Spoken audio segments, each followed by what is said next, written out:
Hello, and we are live from Glasgow. Welcome to the Cities COP26 briefing, your daily digest of what is happening at COP26, the Global Climate Conference.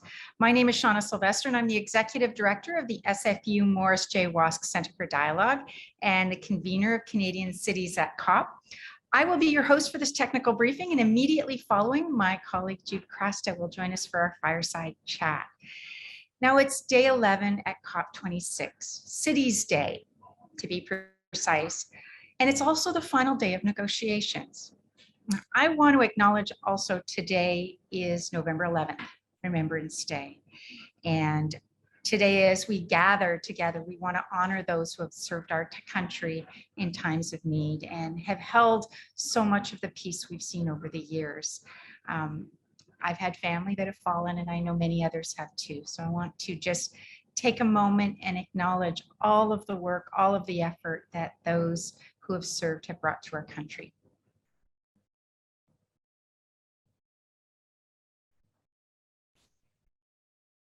Thank you.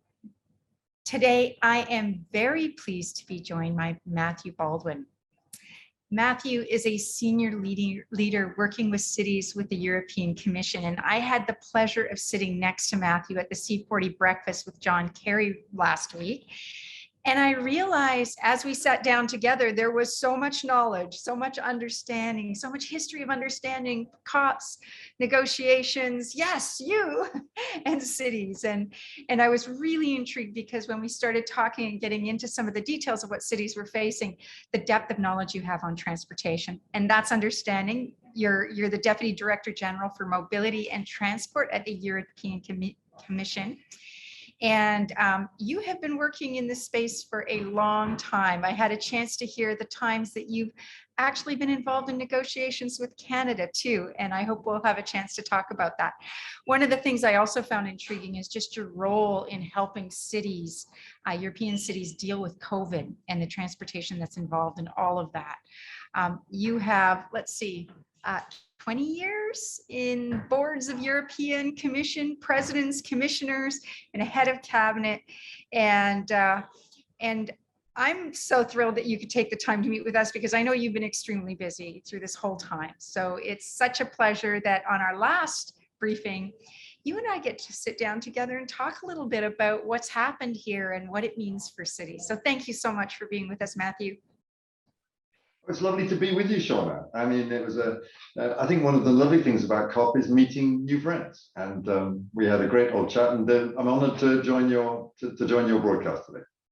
Well, it's great because we are in the final days of COP, and I wanted to take a moment and just step back as two of us looking at this and say, what's happened here? What's your impressions of this gathering? Both the successes so far, I know it's too soon to really evaluate all of them, but the successes and the shortcomings. Just a little question there, Matthew, to get us started. Well, I mean, despite your huge build-up there, Shauna, I regret to inform your viewers that I'm not part of the Commission's negotiating team, which is why I have time to go to these great breakfasts with cities and meet you. So, I mean, I'm afraid to disappoint you, I'm speculating like all of us about what's going to come out of the COP. But it's my first COP actually since Copenhagen, which didn't end particularly well. And it's extremely interesting to see what a cacophony of noise the COP now is. I think there are, I don't know if you know the numbers, 25, 30,000 of us there in the blue zone. And sometimes it sounds like we're making a lot of noise to each other. And we all agree with each other, but we all have our own pet projects, and I have mine, which I hope more in a second. And we're trying to attract attention to it and get the negotiators to focus on it and take it forward. And we're all very passionate and we're all very noisy, and it's all quite exhausting. But it's been an amazing couple of weeks. So I want to go into that a little bit, and I am going to get you to, if you feel comfortable, dig in a little bit to this idea of us, you know, this COP feels different. I was in Paris, and in Paris you had the blue zone, which was very much the negotiators. Then you had the red zone, that was all of the private sector and so many others. Then you had a green zone. And in this context, it feels like there's a version of that all within the blue zone. And then Yeah. there's all the people that can't get into the blue zone who are outside. And then there's hundreds, thousands of things going on outside as well. I can say that that actually has created a situation where there's been more interactions with negotiators, but I'm not sure of that. No, I'm not either. I mean, I think you've got, there's been quite a lot of discussions about how the blue zone pass has been allocated between the NGOs and the private sector community. I know some NGOs who've been complaining bitterly they couldn't get a pass, other NGOs who were previously allocated a lot of passes and got much fewer this time. And I'm not pointing fingers. I mean, I think there was a huge crush on numbers. And I mean, the sense that possibly the old green zone has merged with the old blue zone, and we just got a very big blue zone of people. I mean, for those of you who haven't seen it, it's like a city within Glasgow. It's a huge place. I get lost in it on a daily basis. And it feels sometimes like a trade fair, sometimes like an expo, sometimes like a real negotiation, and people pop or intriguingly down into the masses and then run off carrying sheaths of papers into dark rooms. And at the same time, there have been these themes, as you mentioned, today is Cities Day, yesterday was Transport Day, and a sizable cast of ministers, even those not involved in the negotiations, coming through. And I think that's been a positive. So, for example, we had the transport ministers come through yesterday, and I was lucky enough to represent the European Commission in those discussions, and they were very lively. It was very useful. So then let's talk about cities. Cities are here, and I've just come off a panel. I know you've been on many. We've seen many different kinds of city interactions. Why COP? Why would cities come here? What is it that cities can achieve in a climate conference like this? And is there something that we're going away with? Well, I think I've been absolutely overwhelmed with the strength of the city's response from across the world. I mean, I've been tracking down the European cities because I have my madcap scheme is to have 100 climate neutral cities in the EU by 2030. And we're running this through Horizon Europe, which many of you will know in Canada, which is our big research and innovation program, the success of Horizon 2020. And we want to find cities from across the European Union. I want at least one from each member state, there are 27 member states now, of course. And to have a group of cities that looks like the European Union from the south and the east of Europe, as well as from the north and west. It'd be very easy, or relatively easy, to do this with Copenhagen and some Finnish cities and some Swedish cities, but we have very strong interest from across the EU. I've met a lot of Spanish cities that are very enthusiastic and sweet, and this week I met Marseille, which is extremely keen to join, and so on. So that energy I was expecting to see from Europe, but across a global energy. And why? Because cities are the place, the crossroads of where policies meet people. And the mayors are really on the sharp end of this, the good and the bad. And what I am hearing more and more is that mayors are selling this stuff to their citizens as part of a contribution to the national effort, carrying a lot of that mitigation efforts on their backs, but they'll also be able to sell the benefits of less congestion and less air pollution and noise, fewer deaths from road crashes, lower energy bills, I hope, in the future, and that intangible, livable, lovable city that everyone's reaching for. And I think there's a huge momentum here. I mean, if there's one group of people, of actors, I would really trust and back to deliver on some of these tough climate change targets, it's the cities. It's been interesting because I came with a bit of cynicism on that front. I mean, it's in part why we put so much energy into supporting Canadian cities to be here. And so the energy you've seen, I would say it has kind of blown me away. And it's not a conversation about targets anymore. It's about how do I deal with the toxic bloom in Moncton that I didn't expect? How do I deal with, district energy in the retrofit market? It's really detailed in an action state. Do you think cities have the capacity to lead on climate action? Do you think they have a capacity to lead the global community through action, what is it that they need to do that? Well, I really think they do. And I mean, to pick up what you said, I mean, the targets are now set, and I'm hearing that the negotiations, are not reopening those. And the question is, who's going to come first with the concrete actions on the ground? And your question about capacity is a good one. I mean, smaller cities, by which I'd say cities of say between 50 and 100,000, it's a relatively simple task in the terms of you can see, you've got everything under a clearer heading, if you like. And bigger cities have issues of great complexity. Once you get above 1-2 million, you've got a strong mobility department and a strong energy department and a housing department. You've got to pull it all together into a whole. But I really think it's essential that we start focusing fast on climate neutrality. In the European Union, we've got a bid to be, a determination to be fully climate neutral as a continent by 2050, with a strong interim stage of 55% reduction against the 1990 greenhouse gas level by 2030. Now, if you can't get a group of cities to go all the way through to climate neutrality by 2030, I think people will say, well, how realistic is it for the continent as a whole to reach an average of 55%? Because again, cities have got that determination, that edge. They're geographically concentrated centers of population. Buildings efficiency is relatively easy to reach. Your mobility distance is shorter, and you can walk and cycle and have public transport. And by the way, I'm very glad now that the declaration, which seems to be coming out, includes those references and doesn't just talk about zero emission vehicles, which so this has been a bit of a late change, and frankly, we've been pushing that side from the European Union.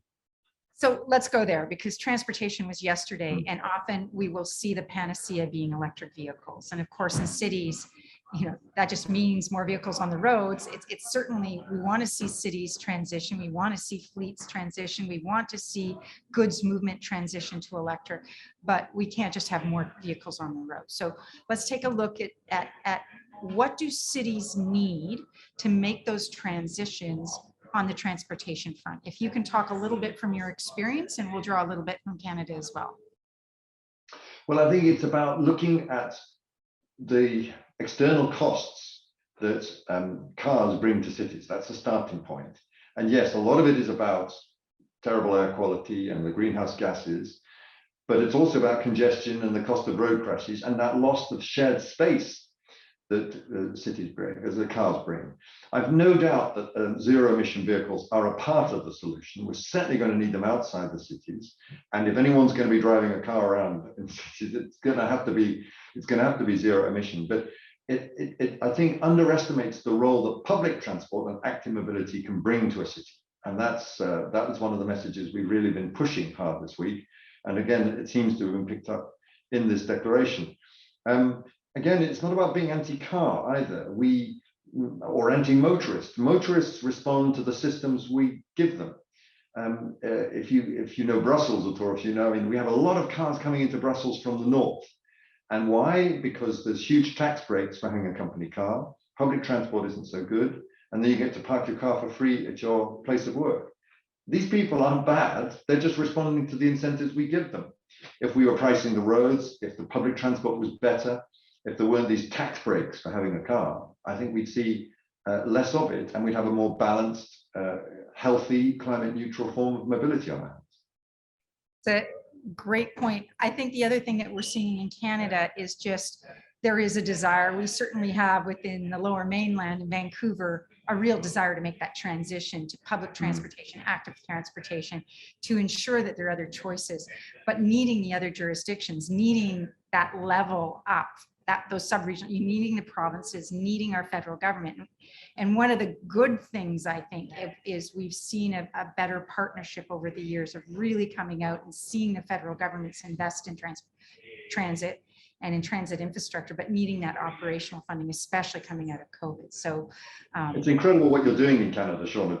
Just to mention briefly, on top of our EU mission, if we're calling it, we've also launched a global mission called Mission Innovation Urban Transitions with a strong Canadian input. And it's wonderful so that we can start sharing knowledge, sharing experiences between the great cities of Canada, which I've had huge pleasure to visit. And we can learn a lot from you. And we're looking forward to that partnership in the future. Well, I think our former mayor of Vancouver is part of that initiative, and he'll bring Indeed, yes, I had the honor to meet him. Yeah. happened in our city from Vancouver in terms of the Greenest City Action Plan, which was a very comprehensive climate change plan, one of, I think, the leading climate change plans in the world when it was created. I want to turn a little bit and just talk to you about, as we leave COP, what you hope will be the big takeaways for your communities or for the cities of Europe, and then what you hope the big takeaway is for all of us working in this area. Well, the overwhelming takeaway, and I'm sorry to repeat myself, has got to be now is the time for action. We've heard that so loudly from the protesters here, but I think we've also heard it in the hall. And you know, there's not so many big decisions we need to take. We now have got to do it, and we've got to bring the finance to bear. Of course, we need to bring the finance to bear for the South in terms of adaptation and for our own cities and our own countries. But we've got to move ahead on mitigation, and we've got to take those tough steps now. We've got to, and again, it's back to cities, I'm sorry, but mayors will be talking to their citizens, trying to explain why maybe you can't drive your diesel car to pick up your kids from school, and here's why not. Trying to explain why it's important to re-insulate the buildings if we're going to have a chance of beating climate change. We've just got to get to concrete actions, which is why I love this mission we've got together, which is to work with cities to put together a plan, put together an investment plan, and draw the huge amount of money that's going to be needed in. We estimate, Shauna, about 1.2 billion Canadian dollars to go to climate neutrality for a city of an average population size of 100,000. So, I mean, we're talking about much bigger cities than that. We're looking at multiple billions. The good news is there's a lot of money out there in the private sector looking for a place to land and insisting on climate neutrality, not reducing the carbon footprint, but all the way to climate neutrality. Yeah, and I think that whole, in Canada, we're calling it net zero. That climate neutrality, net zero is the new framing, and which is a big shift from what we saw even a few years ago when it was low carbon. So this is important. This is way too short, but you know, Matthew, I'm really looking forward to what comes out. This is one of the wonderful things about COP as well, is you have a chance to meet with colleagues that are doing fantastic things in other regions. And I'm looking forward to engaging you within our Moving a Livable Region group, which is a transportation community, but also bringing you back and to connect with the other cities that are involved. Well, let's stay in touch. I want to hear from all the people silently listening to us and hear the Canadian experiences.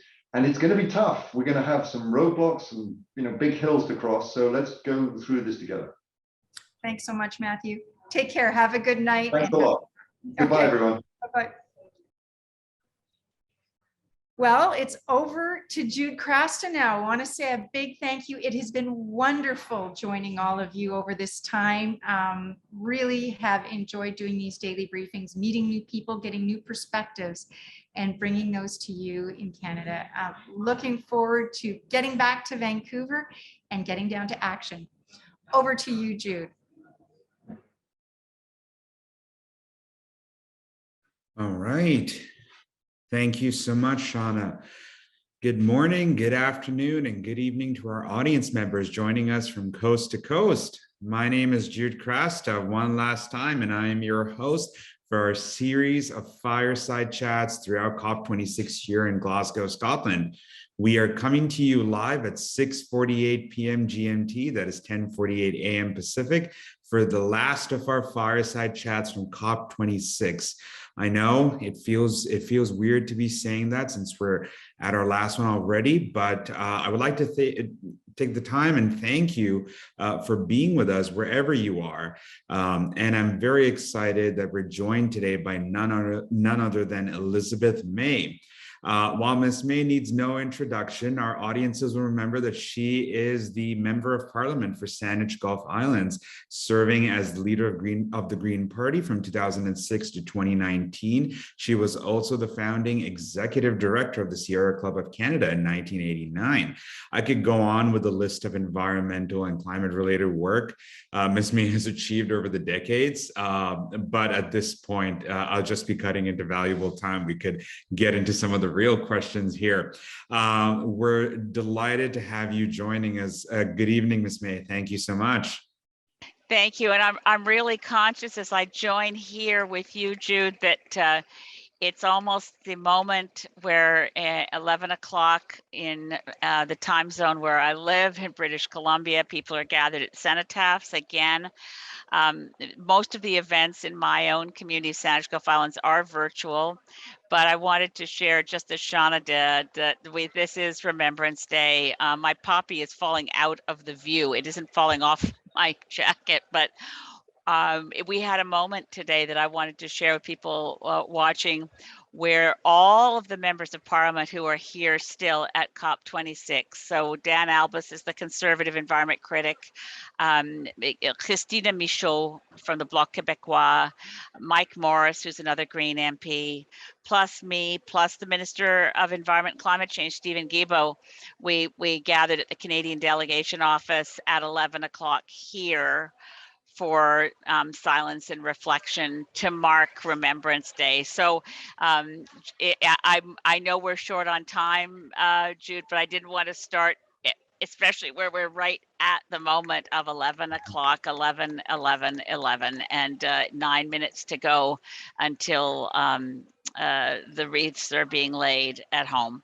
So thanks for that little moment, and whatever questions you have to ask me. I mean, we're not really at the end of COP yet. I think, although it's Thursday night and it's supposed to end on Friday, I think it will go into overtime hours. I think we're looking at a COP that doesn't end before sometime Saturday or maybe even Sunday.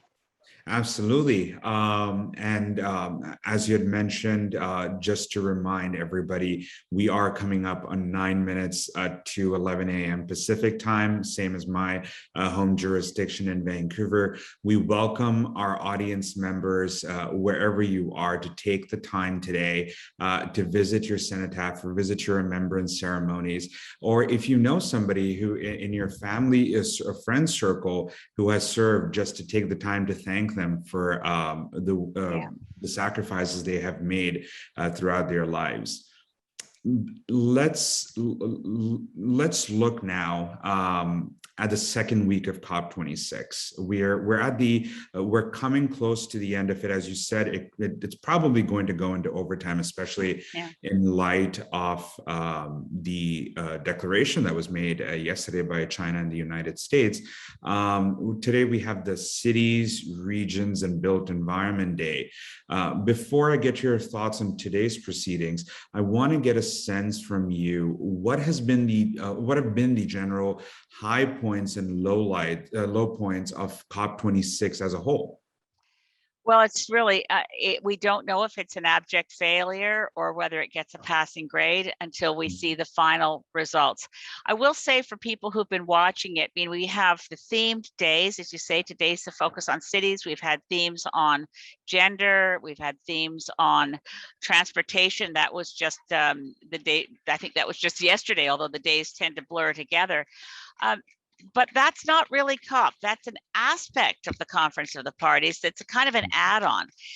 The business of a Conference of the Parties is the UN Framework Convention on Climate Change. The parties, of course, are the nations that have signed and ratified the UN Framework Convention on Climate Change, which was initially negotiated and signed and ratified.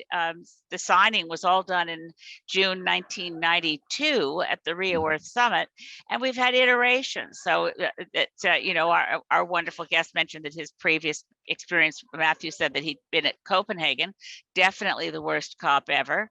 No, really a train wreck of bad faith bargaining, duplicity, skullduggery of the worst order from the wealthy countries of the world. It was awful.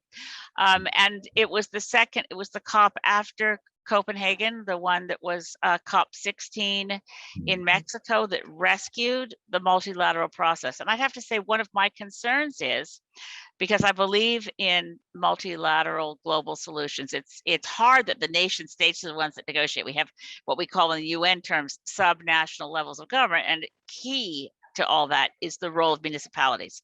Big role played by municipalities and subnational levels of government, like, say, a state like California or provinces within Canada. There's a role to be played by subnational and particularly local governments. But the key is, how do we on a planet that is rife with challenges come to shared conclusions and decisions that we make together in the absence of a multilateral process. So I'm a big believer in what we are able to do in a United Nations process. I've seen it work. I talked about that when we were last on together, talking about how the Montreal Protocol to save the ozone layer actually worked. And I do think that's because not only were they legally binding agreements, as is Paris, but unlike Paris and unlike Kyoto, the ozone protocol had enforcement mechanisms and penalties for countries that violated. But I'm quite concerned now that there's such public anger at the extent of the rhetoric in great speeches at COPs, and then a failure to act. We did not secure 1.5 degrees at this conference, and I'm relatively certain we won't, because those take pledges made by leaders at the national level. Canada's target is far too low, 40 to 45% below 2005 levels is, and I don't think many Canadians know this, one of the very weakest of all the G7 countries. And we also have a worse record than any other G7 country. We have a worse record of increased emissions. From when we promised to stop increasing greenhouse gases, we keep increasing. So sometimes people say, oh, Canada's never had a target that we hit. I think we need to emphasize that Canada's never moved in the direction of the target we've set. Emissions go up, the targets. So our Kyoto target was below 1990 levels. Let's say 1990 levels are here, our Kyoto target was there.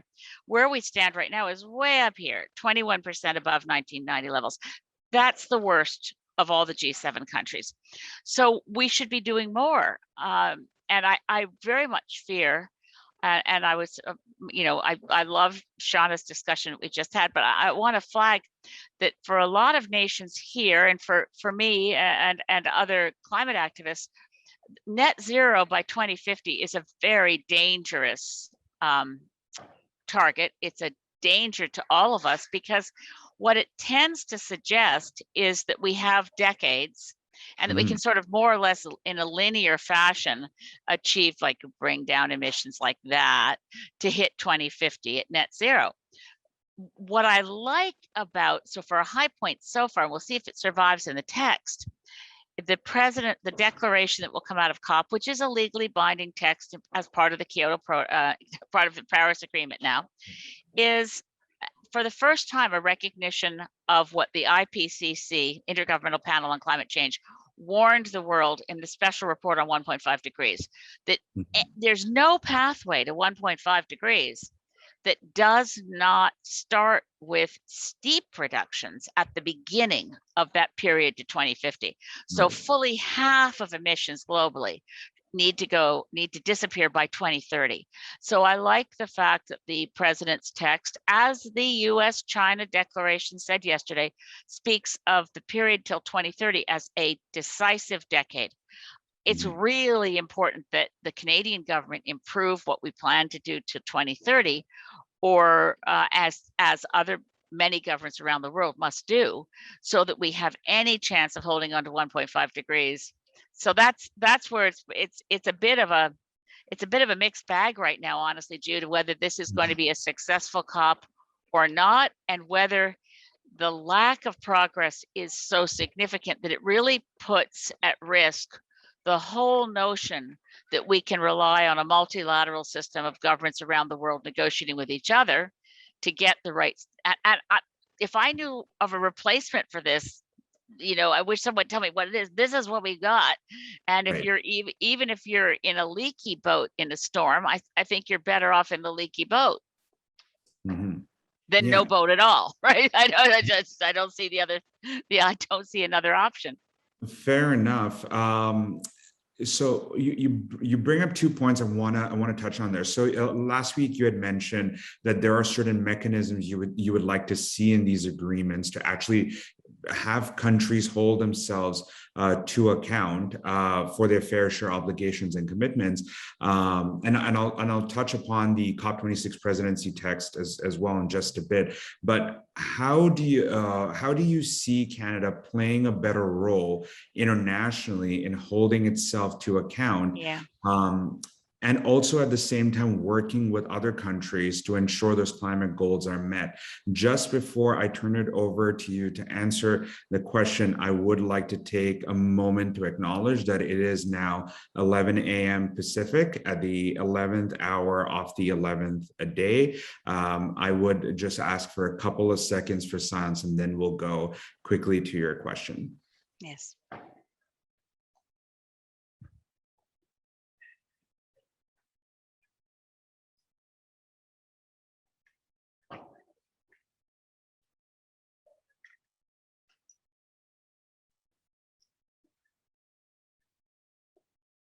Over to you.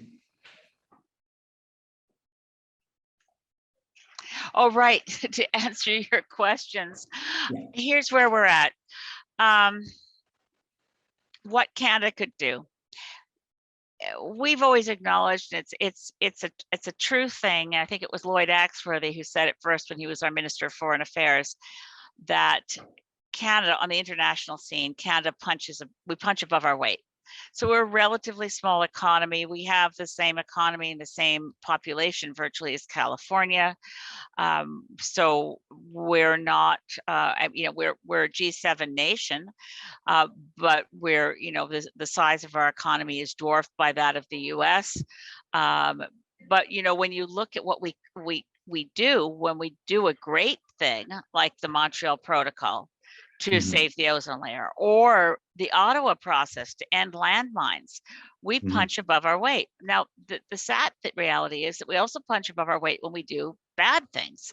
So in the previous government under Stephen Harper, Canada substantially undermined global progress in this COP process. It was at right after COP11, when Stephen Harper came to power in a minority parliament, that he instructed his environment minister, who had become president of the COP. I mean, these are historical, I suppose, down to the point of trivia, for Canada to say, we don't feel bound by the Kyoto Protocol. We plan to ignore it. We're changing our target. But what we did really, which was, really damaging to the international process. Every country had agreed in 1990, when we started negotiating the Framework Convention on Climate Change, that we would all use the same base year, so we'd have comparable targets. So every country on Earth agreed that 1990 was our base year. So Stephen Harper comes in 2006 and says, well, we're not going to abide by our Kyoto target. I won't bother repeating it because there's too many numbers that people get. But no, our new target is against 2006 levels, because it was 2006 at the time.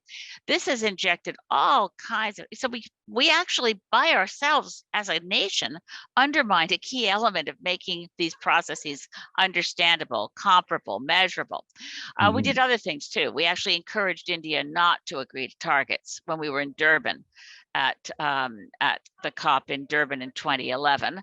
A terrible thing to do, but we had said we're not going to move unless China and India move. So then we said to India, don't move, because we don't want to move. The other things we can do, of course, now we're not like that anymore, but we come to this COP when we could have made a big difference by saying, look, we're one of the world's 3 largest producers of fossil fuels, and we're going to say right now that we are not going to be producing fossil fuels on a and we're going to do it on a declining basis. We're going to plan for it. We're going to have a just transition, but we're going to follow the advice of the International Energy Agency and not build any new fossil fuel infrastructure. We're going to cancel the Trans Mountain Pipeline. That would have been the kind of thing which would create momentum, because other countries would say, okay, Canada's serious. It makes it very hard, even with good programs that have been announced, to say that we're serious when we're actually not living up to even anything like our fair share of reductions. This is and the carbon capture and storage piece, which I know is being discussed in the chat, hasn't been the actual empirical evidence on carbon capture and storage, which we've been talking about for a long time. It isn't delivering on the promises, and it's really expensive, and it's way more. It's what is needed urgently to get emissions low enough to have any hope of holding on to 1.5 degrees. Means going off fossil fuels, and a lot of tree replanting and a lot of ecological restoration and regenerative agriculture. There's a lot of promising ways we can get out of this disaster, but pretending everything is okay on the current trajectory for Canada isn't one of those ways to hold to 1.5. So I don't know if you saw the quote today, Jude, that the Secretary General Antonio Guterres said that the goals of the Paris Agreement are now on life support. He's Yeah. not feeling like this is a successful COP. That's why we may still have a successful COP. We've got, it's only Thursday night tonight. I've attended 12 COPs, and believe me, a COP that ends on a Friday night is a rare thing. They tend, like Kyoto went into Saturday morning, the Montreal Protocol went into Friday, Paris went into Sunday. So Right. Yeah. the overtime hours are somewhat, I think, a strategy of getting countries to agree to things as their negotiators get too tired to do anything to, is in negotiation by physical exhaustion, with the added weirdness here in Glasgow of the COVID risk. I mean, so we know that one of the key negotiators for the developing world on finance issues was tested positive for COVID and pulled out of the negotiations. The health of these key negotiators is a critical piece of whether we get a good agreement or not. No, absolutely. And going to some of those pieces that are coming out of COP26, you were mentioning the presidency text before. One of the things that was pointed out as part of the Cities in COP26 initiative, we partner with C40, with ICLE, with a lot of these city level partners. One of the things that was highlighted, not included in the presidency text, was this explicit mention of the need for multi-level action and cities and subnational governments to be featured there. I understand there's work among the various Canadian representatives, from whatever background, at COP to have some impact here. How do you, what signs do you take from this in terms of how successful the outcomes of COP can be if we don't have multi-level action just emphasized in things like the presidency text? Well, I think if it's a very, very, it's an area, Jude, where I hope to see the next text much improved. I tell you, I wish I'd brought them with me. It's kind of like a relic. I have a file that I sometimes take with me to university classes when I'm going to lecture on how the Paris Agreement came to be. I have 3 versions of the last 3 days of the negotiations of Paris, and they're a complete mess. I mean, this is one thing that's also strange about Glasgow is, and it's a good thing not to waste paper, but when you have a paper text and you're marking it up as you go, and I don't have a printer here, obviously I can print off the text. I'm sure every delegation's doing that, but I have the last 3 versions of the Paris Agreement, and it's really striking when you go back and look at them, how much the text moved, how many, and the final text included ideas that were never mentioned before in the previous text. I mean, these are all scribbled on my handwriting and they've got coffee spilled on them, but to me, they're really, really helpful because they remind me, like the words climate justice weren't in the Paris Agreement till the very last text of the very last minute. A lot of key concepts came in and dates changed, and the agreement got strengthened. So let's hope that we do get a reference to the importance of local governments. And I totally salute all the work you guys are doing, and ICLE and C40. This is really critical work, but it basically, we can't get away from the fact that a lot of what's needed here is decisions at the national level. Governments around the world, for instance, on the issue of fossil fuel subsidies, keep plowing money into fossil fuels, and really, they're the only investors fossil fuels have right now because they're not competitive. So if governments would just, I was a quote from a Guardian article, and I can't remember who said it, but governments have their foot on the fire hose of disruption.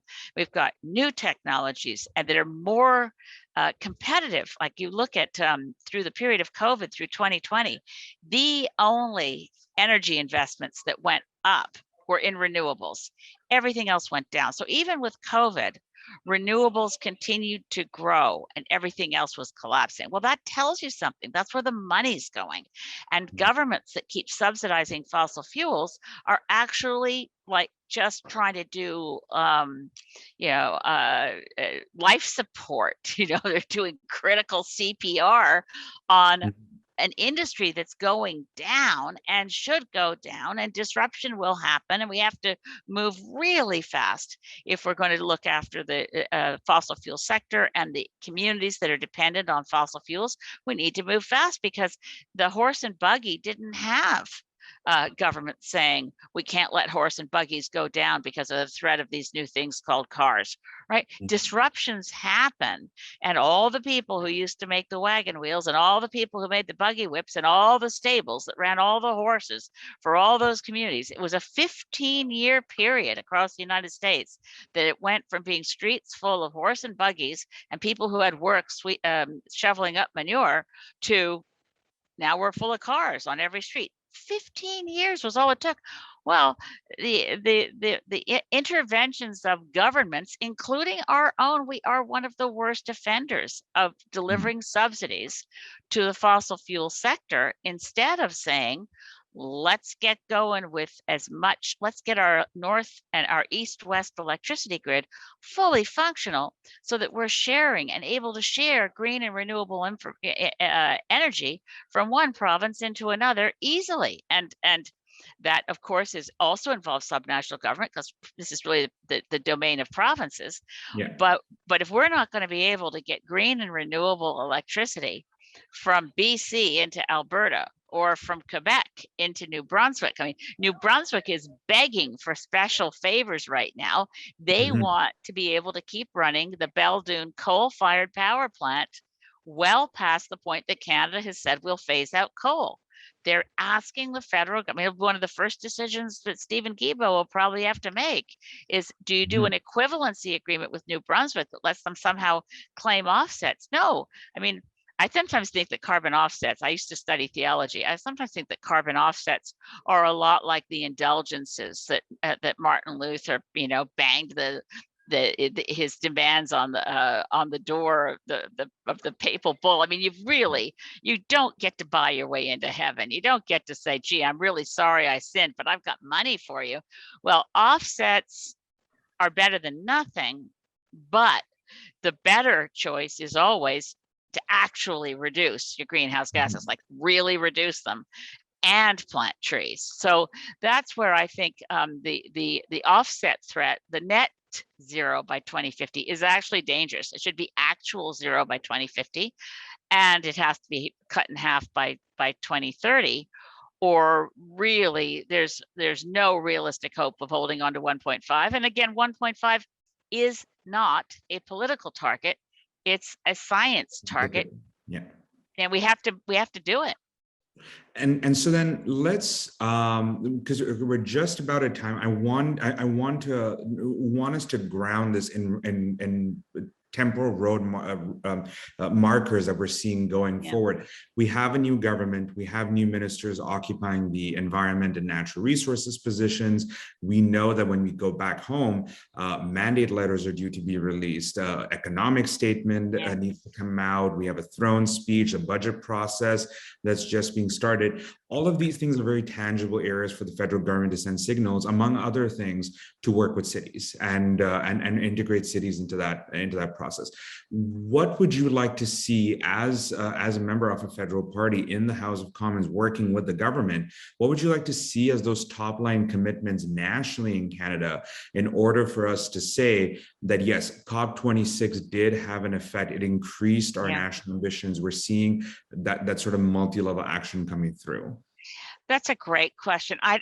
In terms of the cabinet shuffle, I'd also flag, as I did when I went to the panel that where it was a terrific panel where Shauna was moderating with Carol Saab and David Miller and our own minister from British Columbia, but George Heyman. The decision to have Dominic LeBlanc remain Intergovernmental Affairs Minister, which is usually, of course, Fed-Prov relations and territories. He's still got that, and he's Minister for Infrastructure. And now that means that he's got some leverage to be working with the municipal order of government, local governments, and say to them, look, okay, so we're going to be funding your infrastructure for instance,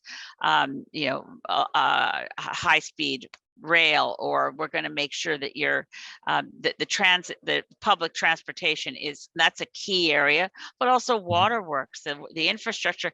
The other side of it is adaptation for local governments. We already have a different we have a different regime for rainfall, and I don't need to tell people in cities about this. We have torrential rains that overcome the sewage facilities that were with the water treatment plants were built for a different climate. We're going to have to invest enormous amounts of money in making sure that our infrastructure is ready for the level of climate change that we can't avoid now. We also are going to have to pay a lot of attention to what we do to save lives. I mean, it was a hellish experience, and no stretch of beyond the word hellish, that we were, in interior BC, it got to 50 degrees Celsius. We lost, 600 people died in 4 days. Well, that also affects municipal government decisions. Like, what are we going to do to create shade? What are we going to do to be prepared for these kinds of extreme weather events? So the municipal level of government is going to need an infrastructure investment for adaptation that's huge. And Dominic LeBlanc is going to have the levers to do this and negotiate. So one of the key things I think we need to do to be prepared for really delivering on 1.5 is go back, and I'm always using historical examples, so I'm sorry. What has worked? Like, what have we done that worked in our federalist system to get recalcitrant provinces to move? So if you go back to the acid rain issue in the 1980s, the biggest point source of sulfur dioxide pollution that was causing acid rain was from the Inco smelter in Ontario. And Ontario was the province that didn't want to budge. In the climate context, it's Alberta that doesn't want to budge. But the government of Canada at the federal level, because I was in that government working in it, the former Prime Minister, Brian Mulroney, said, well, we can't get the United States to reduce its emissions unless we go with clean hands, proving that we've done that job at home. So they didn't bring everybody into the room together. They went bilaterally, one province at a time. And the last one to crack was Ontario, and it took a lot of work.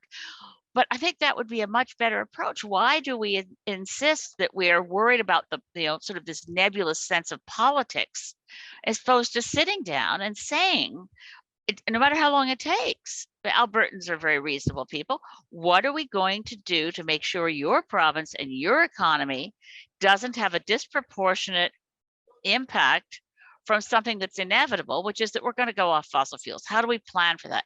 In a lot of ways, it's like the conversation that happened in Canada for far too long about protecting the asbestos industry. You had the federal government claiming asbestos from Canada was safe. We knew from the World Health Organization that at least 100,000 deaths a year in developing countries was due to Canada exporting asbestos. And it wasn't until you actually had Pauline Marois, the Parti Québécois, saying, right, we're going to have to shut down the asbestos industry because it's killing people.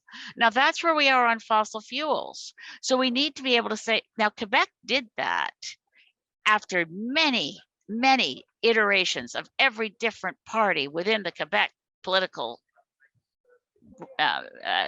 spectrum, refusing to accept the obvious, that asbestos was killing people.